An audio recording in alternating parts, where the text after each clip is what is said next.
perkembangan teknologi di Aceh luar biasa bagus, tuan anak muda, pasar untuk digitalnya ada. Itu aplikasi lahir di Aceh. Ada kendaraan listrik yang sempat dibuat oleh anak-anak Unsia. 2 bulan lagi kita mau sirkuit internasional Mandalika. Wih, tepuk tangan lu dong semuanya. Saya bikin tech startup karena kegelisahan saya terhadap konten di televisi yang monoton.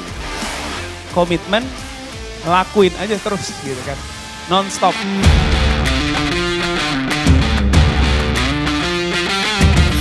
Selamat datang di Talk Tech, bicara teknologi, teknologi jadi cuan, kenapa tidak?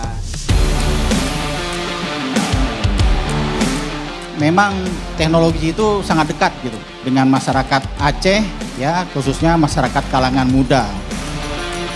Adik-adik kita ini butuh pasar, memang kita butuh pasar. Kalau diadu kreativitas, saya lihat tidak ada yang kurang terhadap kreativitas di sini. Bahkan pelopor-pelopor kreativitas itu banyak di Aceh.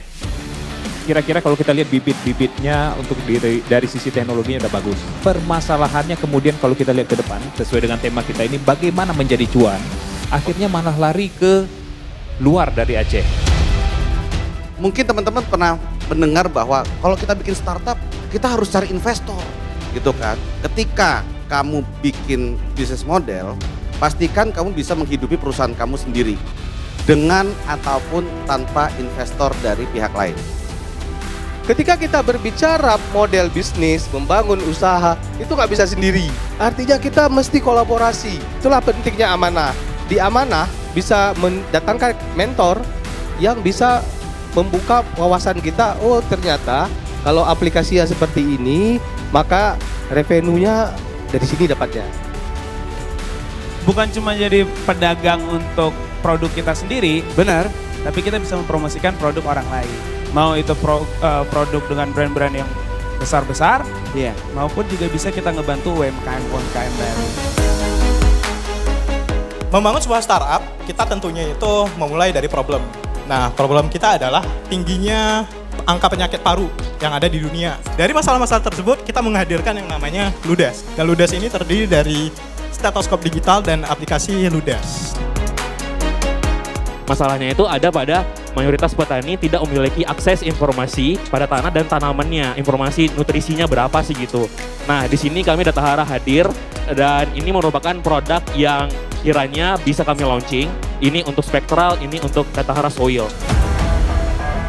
Terkait acara hari ini adalah acara yang aku tunggu banget. Karena apa? Personally aku sendiri belum ada mentor untuk terkait sama ide yang ingin aku jalankan. Tetapi dengan adanya amanah, aku bisa tahu seluk-beluk tentang gimana sih perkembangan di teknologi sekarang. Sangat disayangkan masyarakat Aceh kita ini sangat awam dengan AI. Jangankan pembuatan dan penciptaan AI, bagaimana cara menggunakannya aja kita belum paham gitu. Kedepannya bagaimana amanah bisa mengembangkan dan mengedukasi masyarakat cara penggunaan AI begitu. Terobsesi dengan kata-kata mereka, kenapa sih kalau mereka bisa aku nggak bisa? Jadi kepada teman-teman semua aku berharap jika orang sedang berproses, hargai saja.